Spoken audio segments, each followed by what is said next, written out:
Mr. Clumsy by Roger Hargreaves. It was rather a nice morning. In the sky, the sun was up, shining. In the trees, the birds were singing, but in a rather scruffy house in the middle of a field, somebody wasn't up. Can you guess who that somebody might be? His alarm clock went off. Oh, crikey.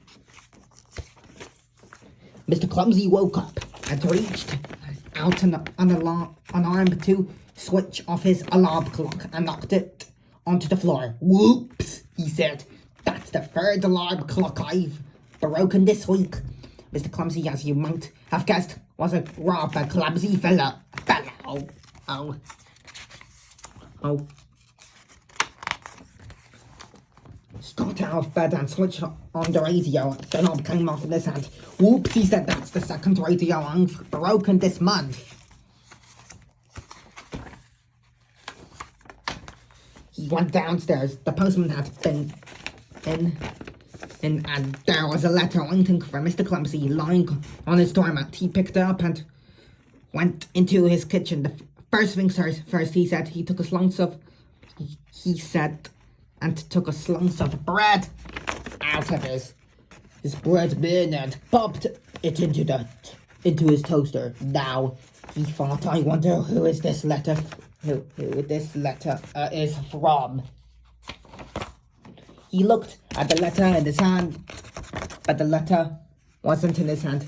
What was in his hand was a slice of bread. I don't understand, he said. Where's the letter gone? Can you guess where the letter had gone? That's right, he'd put the letter in the toaster instead of the bread. And there was browning nicely. Whoops, he's head fishing out. Ouch, he said, dropping it. It's hot. Ouch. Mr. Clumsy bent down to pick up the letter.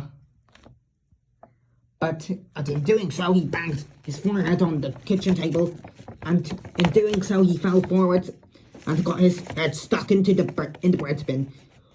All of which wasn't surprisingly, really. As we said, he was rather a clumsy fellow. In fact, he was a very clumsy fellow. Actually, he was rather the clumsiest person in the world. That very same morning, after he managed to get the bread bin off his head, Mr. Clumsy went down shopping. First things first, he said, and went into the bank to get some money.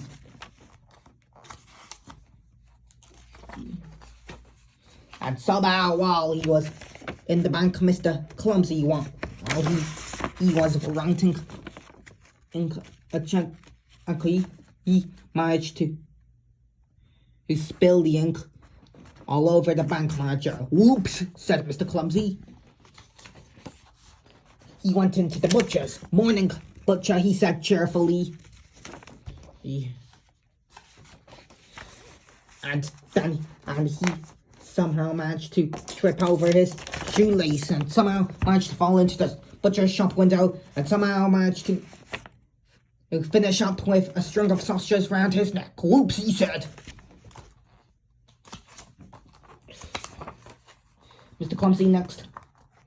Clumsy's next call was the supermarket. Just inside the door, there was a huge pyramid pile of cans of soap.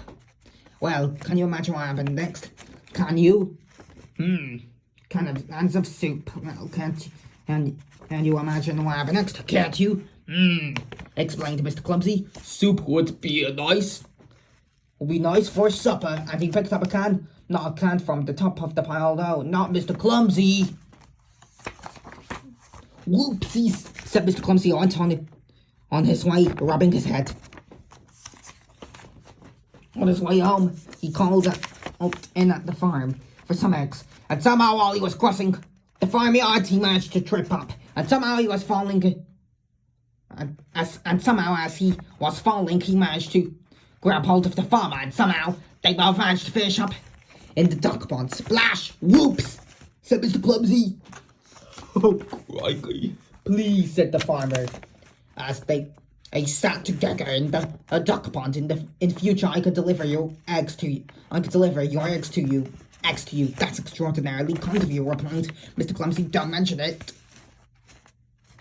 It muttered the farmer.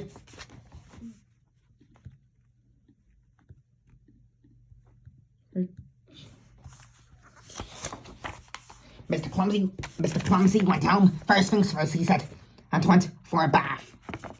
But as he was stepping into his bath, his foot somehow managed to slip on the soap pad.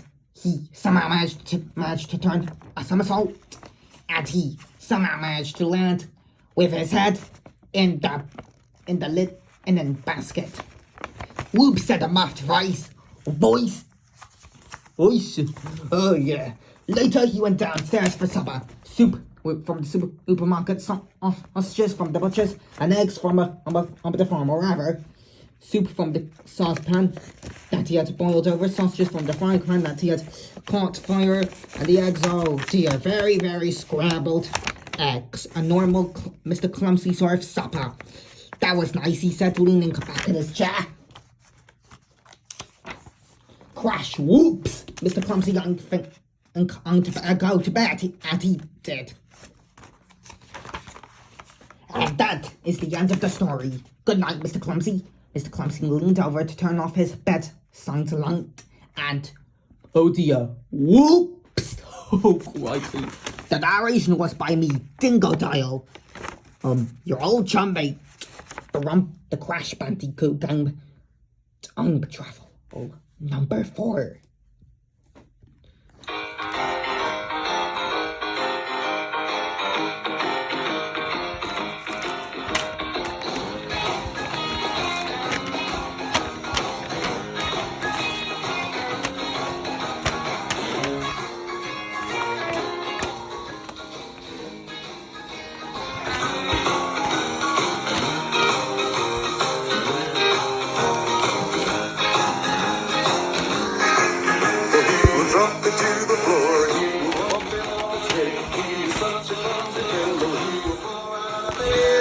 Topple down the stairs, kicking buckets down the stairs. He is such a clumsy fellow, but he really doesn't care. Mr. Clumsy is so clumsy, and he has a heart of gold. He's a naughty little fellow, as I'm sure you've been told. Mr. Clumsy is so clumsy, you can only have a woman. Mr. Clumsy is so clumsy, everything is like a Monday. He can only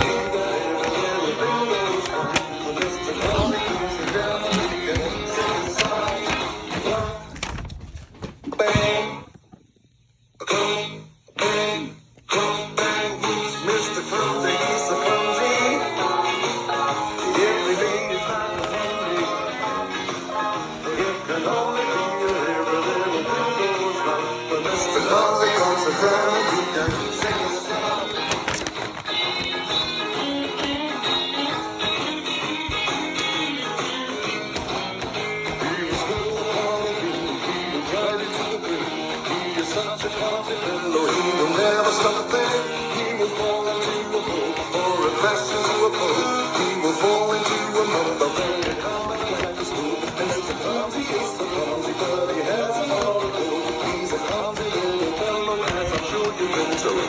Mr. Clumsy is so clumsy, you can only have a worry. Mr. Clumsy is so clumsy, everything is like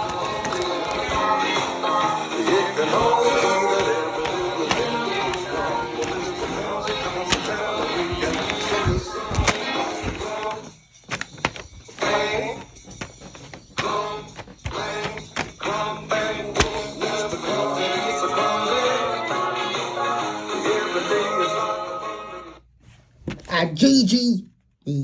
Bye-bye.